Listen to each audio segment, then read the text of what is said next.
नमस्कार साथियों, मैं आज अति महत्वपूर्ण सेशन के साथ पुनः उपस्थित हुआ हूँ ताकि आने वाला एग्जाम में आपको अधिक से अधिक मदद मिल सके। तो पहला क्वेश्चन है, गुप्त प्रशासन की सबसे छोटी इकाई क्या होती है? फिर गुप्त प्रशासन जो चल रहा था उस समय सबसे छोटा जो इकाई होता था वो क्या होता था? तो सबसे छोटा इकाई को ग्राम कहा जाता था। ऑप्शन ए हो जाएगा ग्राम।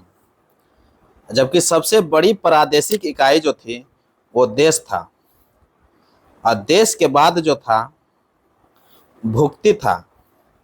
देश के बाद सबसे बड़ा दूसरा जो था प्रादेशिक इकाई वो भुक्ति था। तो देश का जो मुखिया होता था, गोपना होता था। पूरे साम्राज्य का शासन तो सम्राट करता ही था, राजा जिसको कहते थे उस समय। लेकिन देश का जो मुखिया होता था उसको गोपना कहते थे। भुक्ति के मुखिया को उपरी कहते थे, जबकि विषय के मुखिया को, भुक्ति के नीचे विषय होता था, विषय के मुखिया को विषयपति, और विषय के नीचे ग्राम सभा होता था जिसको ग्राम सभा के मुखिया को ग्रामिक कहा गया है। क्या कहा गया था? ग्रामिक कहा गया था। गुप्त साम्राज्य का उदय जो हुआ था तीसरी शताब्दी के अंत में, श्री गुप्त ने किया था। किसने किया था? तीसरी शताब्दी के अंत में श्री गुप्त ने किया था। 240 ईस्वी में किया था और 280 ईस्वी तक ये शासन किया था। कौन? श्री गुप्त। गुप्त वंश के संस्थापक श्री गुप्त थे, जो कि ये प्रयाग के निकट कौशाम्बी में इसका उदय हुआ था। गुप्त साम्राज्य का उदय कहाँ हुआ था? कौशाम्बी में, प्रयाग के निकट पड़ता है। ये क्लियर हो गया होगा। नेक्स्ट क्वेश्चन, शकों पर विजय के उपलक्ष्य में चंद्रगुप्त द्वितीय ने किसके सिक्के जारी किए थे? शकों पर विजय के उपलक्ष्य में चंद्रगुप्त द्वितीय ने, जिसको विक्रमादित्य के नाम से जाना जाता है, विक्रमादित्य के रूप में ये काफी प्रसिद्ध हुआ था, और कहता है कि शकों पर विजय के उपलक्ष्य में चंद्रगुप्त द्वितीय ने किसके सिक्के जारी किए थे? तो किसका सिक्का जारी किया था? चांदी का सिक्का जारी किया था। ऑप्शन बी हो जाएगा, चांदी का सिक्का जारी किया था। क्लियर। और चंद्रगुप्त द्वितीय के समय में ही एक महान यात्री आए थे, चीनी यात्री फायान आए थे, जो कि बहुत ही इंपॉर्टेंट क्वेश्चन कभी कभी पूछ लेता है कि फायान जो है किनके शासन काल में आए थे? तो चंद्रगुप्त द्वितीय अर्थात विक्रमादित्य के शासन काल में आए थे। अनुश्रुति के अनुसार चंद्रगुप्त द्वितीय के दरबार में 9 विद्वानों का एक मंडली निवास करती थी। अनुश्रुति के अनुसार, अनुश्रुति एक ग्रंथ है, उसमें कहा गया है कि चंद्रगुप्त द्वितीय के दरबार में 9 विद्वान का जो है एक मंडली निवास करती थी, जिसे नवरत्न कहा गया है, जिसमें कालिदास सबसे ऊपर माना जाता था। उनके नीचे धन्वंतरी, छपनक को फलित ज्योतिष के विद्वान थे, अमर सिंह कोशकार थे, शंकु वस्तुकार, बेताल भट्ट, घटक पर, बारामिहिर खगोल विज्ञानी, भरूची, ये सभी जो है 9 विद्वान थे, जिसे नवरत्न का दर्जा दिया गया था। कौन? अनुश्रुति। ये अनुश्रुति के अनुसार है। क्लियर। नेक्स्ट क्वेश्चन,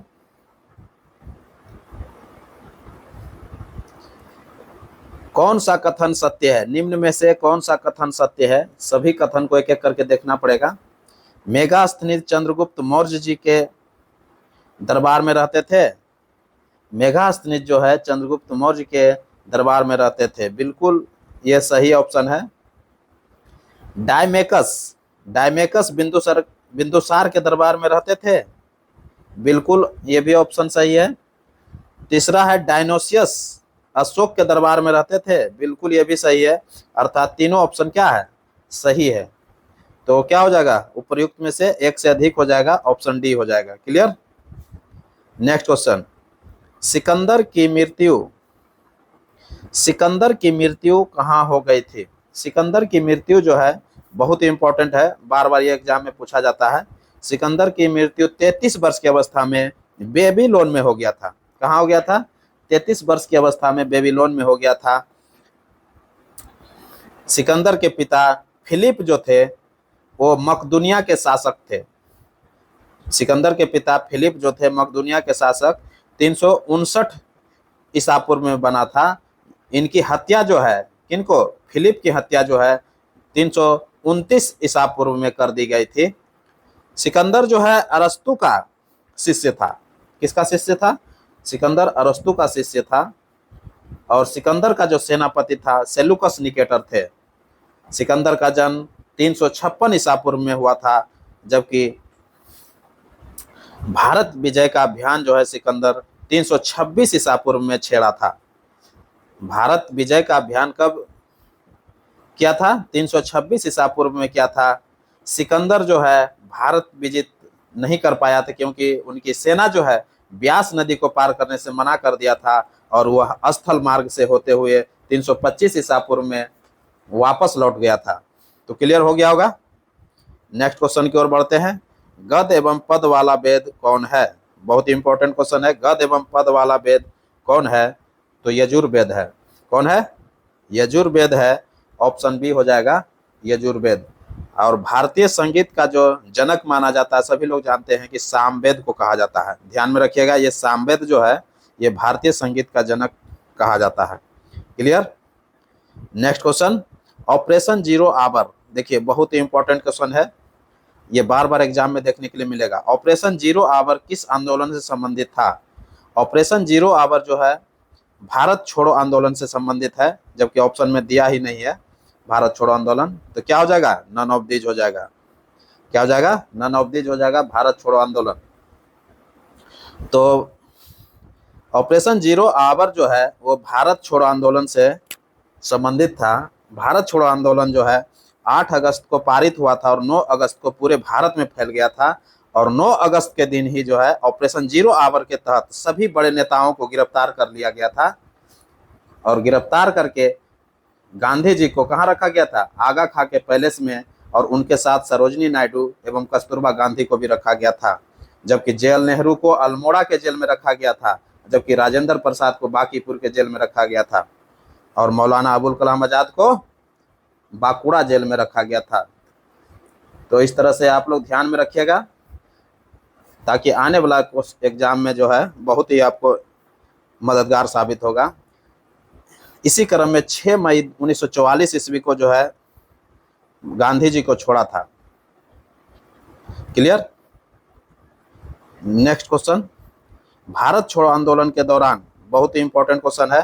भारत छोड़ो आंदोलन के दौरान कांग्रेस एवं मुस्लिम लीग के बीच संवैधानिक गतिरोध को दूर करने के लिए 1944 ईस्वी में द वे आउट नामक पैम्पलेट जो है किसने जारी किया था? बहुत ही इंपॉर्टेंट क्वेश्चन है ये, पिछले बार प्रीवियस ईयर में पूछा गया क्वेश्चन है ये। कहता है कि भारत छोड़ो आंदोलन के दौरान कांग्रेस एवं मुस्लिम लीग के बीच संवैधानिक गतिरोध को दूर करने के लिए 1944 ईस्वी में द वे आउट नामक पैम्पलेट किसने जारी किया था? तो सी राजगोपालाचारी ने किया था। ऑप्शन ए हो जाएगा C Rajagopalachari. Clear. Next question, proton के खोजकर्ता कौन है? बहुत ही इंपॉर्टेंट है। प्रोटॉन के खोजकर्ता कौन है?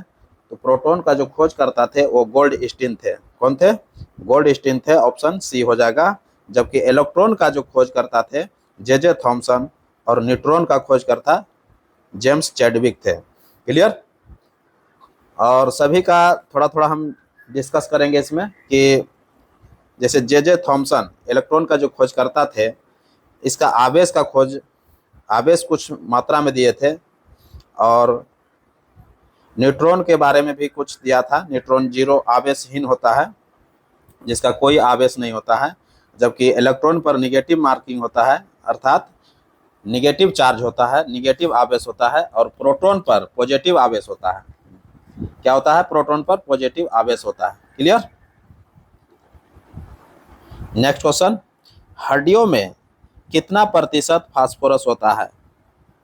हड्डियों में कितना प्रतिशत फास्फोरस होता है? तो 8% जो है फास्फोरस होता है हड्डियों में। क्लियर। नेक्स्ट क्वेश्चन, मिट्टी में क्षारक को घटाने के लिए, बहुत इंपॉर्टेंट है, मिट्टी में क्षारक को घटाने के लिए किसका प्रयोग होता है? तो जिप्सम का प्रयोग होता है। किसका प्रयोग होता है? जिप्सम का। ऑप्शन बी हो जाएगा। नेक्स्ट क्वेश्चन, कौन सा कथन असत्य है? कौन सा कथन असत्य है? तो सभी कथन के बारे में हमको सोचना पड़ेगा, एक एक कथन करके देखते हैं। यूरिया पहला कार्बनिक पदार्थ है जिसे प्रयोगशाला में बनाया गया था। बिल्कुल ये सही है। यूरिया को जो है पहला ऐसा कार्बनिक पदार्थ है जिसे प्रयोगशाला में बनाया गया था। और यूरिया में 46% नाइट्रोजन होता है। यूरिया में कितना परसेंट नाइट्रोजन होता है? 46% नाइट्रोजन होता है, अर्थात बी ऑप्शन भी सही है। सिरके में एसिटिक अम्ल पाया जाता है, यह भी सही है। यूरिया का जो प्रयोगशाला में बनाया था वोहलर ने बनाया था। किसने बनाया था? वोहलर ने बनाया था। क्लियर हो गया होगा। तो अर्थात ये कोई भी ऑप्शन असत्य नहीं है, अर्थात सभी ऑप्शन क्या है? सत्य है। तो इसका आंसर हो जाएगा नन ऑफ दिस। क्लियर, अर्थात सभी ऑप्शन सत्य है। नेक्स्ट क्वेश्चन, अशुद्धियों को मिलाने से द्रव का क्वथनांक क्या होगा? अशुद्धियों को मिलाने से द्रव का क्वथनांक क्या होता है? बढ़ जाता है, अर्थात इसका क्वथनांक बढ़ेगा। Option A. Next question, Chola साम्राज्य को अंततः किसने समाप्त कर दिया था? बहुत ही इंपॉर्टेंट है। चोल साम्राज्य को अंततः किसने समाप्त किया था? तो मलिक काफूर ने किया था। अलाउद्दीन खिलजी का बहुत बड़ा सेनानायक हुए थे, जिससे मलिक काफूर एक ऐसा सेनापति थे जो कि अलाउद्दीन खिलजी भी उनसे डरते थे। तो कहता है कि चोल साम्राज्य को जो है अंततः किसने समाप्त किया था? तो मलिक काफूर ने ही कर दिया था। Option B. Clear. Next question, Tibet में मानसरोवर झील के पास, बहुत ही इंपॉर्टेंट क्वेश्चन है, तिब्बत में मानसरोवर झील के पास किस नदी का उद्गम स्रोत है? मानसरोवर से कौन कौन सा नदी निकलता है? सिंधु नदी निकलता है, यह भी सही है। ब्रह्मपुत्र नदी निकलता है, यह भी सही है। और सतलज निकलता है, यह भी सही है। अर्थात तीनों नदी जो है तिब्बत के मानसरोवर झील से निकलता है, अर्थात उद्गम स्रोत कहाँ है? मानसरोवर झील है। अर्थात ये तीनों ऑप्शन सही है। कहता है कि तिब्बत में मानसरोवर झील के पास किस नदी का उद्गम है? तो अर्थात एक से अधिक हो जाएगा। ऑप्शन डी हो जाएगा, उपर्युक्त में से एक से अधिक। क्लियर। नेक्स्ट क्वेश्चन, गंगा का एकमात्र सहायक नदी जिसका उद्गम मैदान में होता है। देखिए बहुत ही इंपॉर्टेंट है। गंगा का एकमात्र ऐसा नदी है जिसका उद्गम जो होता है मैदानी भाग में हो जाता है। तो कौन सा नदी है? तो जो नदी है गोमती नदी है। कौन नदी है? गोमती नदी जो है मैदानी भाग में उद्गम होता है। ऑप्शन सी हो जाएगा। नेक्स्ट क्वेश्चन, संगम युग में, बहुत इंपॉर्टेंट क्वेश्चन है, संगम युग में उरैयूर किस लिए विख्यात था? संगम युग में जो है उरैयूर जो है किस लिए विख्यात था?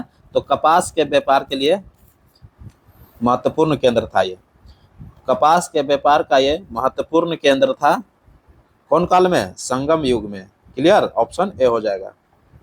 नेक्स्ट क्वेश्चन, बंधुआ मजदूर उन्मूलन जो है संसद में कब पारित किया गया था? बंधुआ मजदूर उन्मूलन अधिनियम संसद में कब पारित किया गया था? तो कब क्या था? 1976 ईस्वी में। ऑप्शन ए हो जाएगा, 1976 ईस्वी। क्लियर। नेक्स्ट क्वेश्चन, संविधान के किस संशोधन द्वारा, देखिए बहुत इंपॉर्टेंट है, संविधान के किस संशोधन द्वारा अस्पृश्यता का उन्मूलन किया है? संशोधन नहीं होगा, यहाँ अनुच्छेद होगा। कहता है कि संविधान के किस अनुच्छेद के द्वारा, ये अनुच्छेद पूछ रहा है, ये सही कर लीजिएगा आप लोग, यहाँ अनुच्छेद हो जाएगा। संविधान के किस अनुच्छेद द्वारा अस्पृश्यता का उन्मूलन किया गया है? तो अस्पृश्यता का जो उन्मूलन किया गया है अनुच्छेद 17 के तहत किया गया है।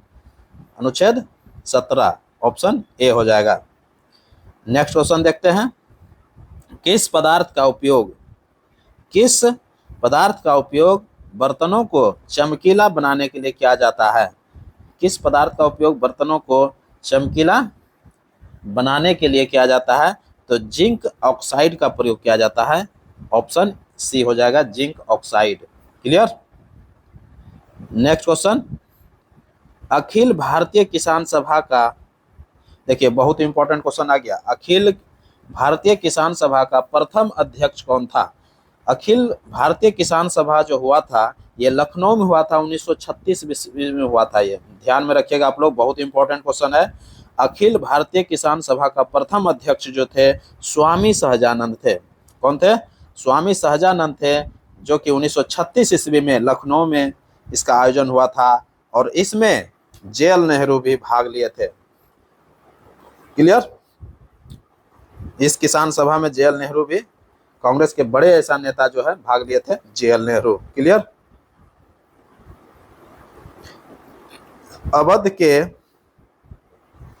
अवध के एक्का आंदोलन का उद्देश्य क्या था? अवध के एक्का आंदोलन का उद्देश्य क्या था? तो लगान का जो है नगद में परिवर्तन करना चाह रहे थे। ये एक्का आंदोलन जो थे, ऑप्शन सी हो जाएगा। अवध का जो एक्का आंदोलन चल रहा था उसका मेन उद्देश्य था लगान जो वसूला जाता था उसको नगद में परिवर्तन चाहते थे कि नगद रुपया लिया जाए। क्लियर हो गया होगा।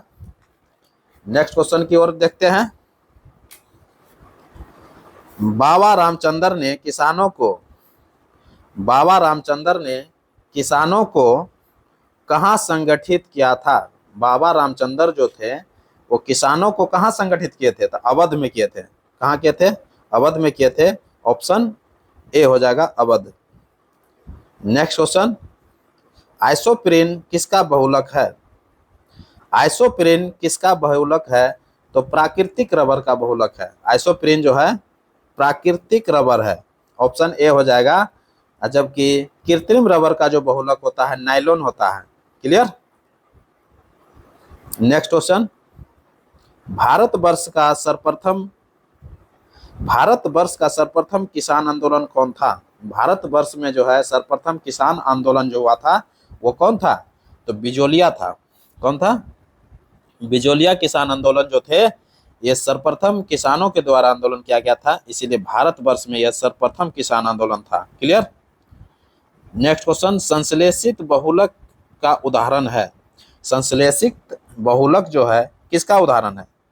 तो संश्लेषित बहुलक जो है वो पॉलीथीन जो होता है ये संश्लेषित बहुलक है, जो प्रयोगशाला में इसको संश्लेषित किया जाता है, पॉलीथीन। ऑप्शन बी हो जाएगा। नेक्स्ट क्वेश्चन, कौन सा बहुलक बुलेट प्रूफ वस्त्र बनाने में उपयोग किया जाता है? कौन सा बहुलक बुलेट प्रूफ वस्त्र बनाने में किया जाता है? तो बुलेट प्रूफ जो है पॉलीएमाइड का इस्तेमाल होता है। किसका होता है?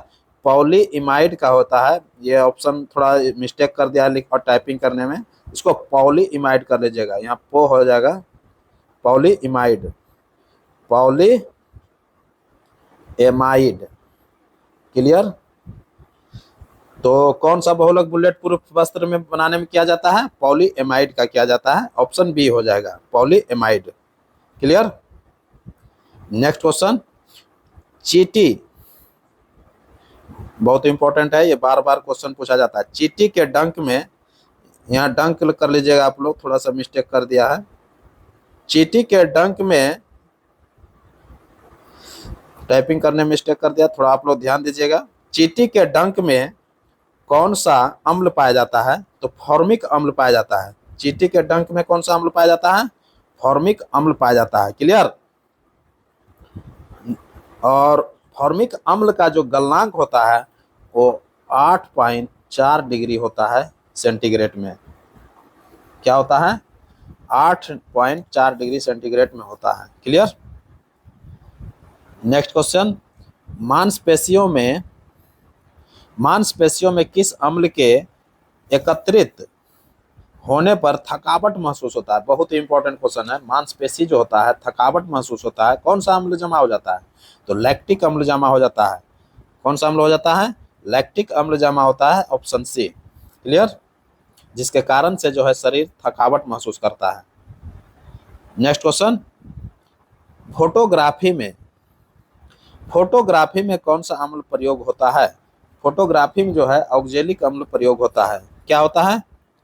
फोटोग्राफी में ऑक्जेलिक अम्ल प्रयोग होता है। क्लियर?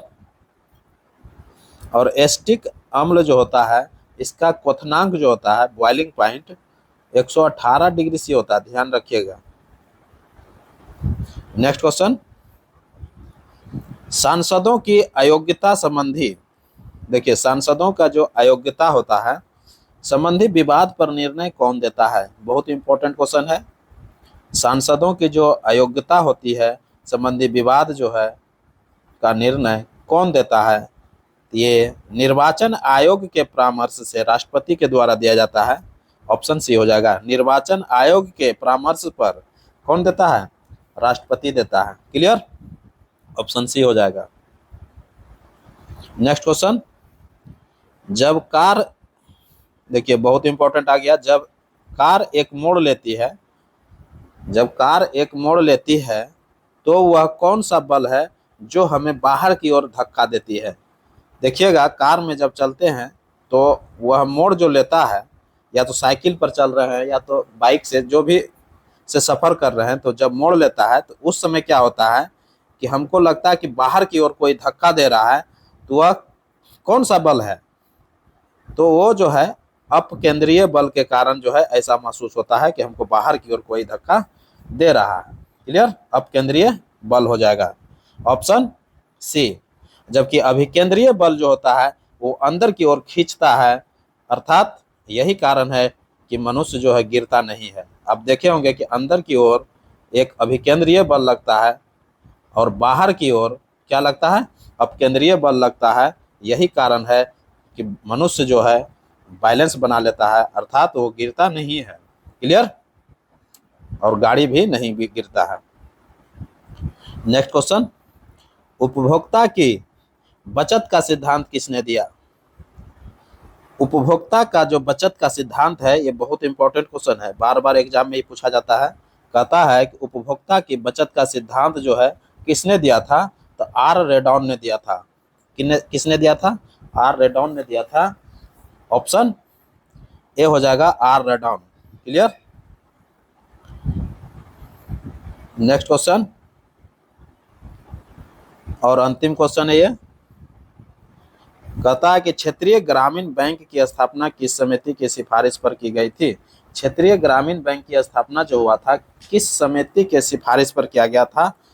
तो भंडारी समिति के सिफारिश पर किया गया था।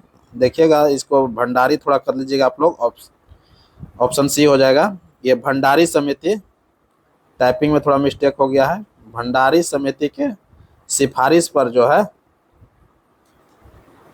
क्षेत्रीय ग्रामीण बैंक की स्थापना किया गया था। क्लियर? और क्षेत्रीय ग्रामीण बैंक की स्थापना देखिएगा कि हर क्षेत्र में जो है ग्रामीण बैंक स्थापित किया गया है, ये भंडारी समिति के सिफारिश पर। तो क्लियर हो गया होगा। तो इसी के साथ अब हमको इजाज़त दीजिए। एक नए वीडियो के साथ मैं पुनः उपस्थित होऊंगा। तब तक के लिए पढ़िए और नेक्स्ट वीडियो का इंतज़ार कीजिए। नमस्कार, जय हिंद।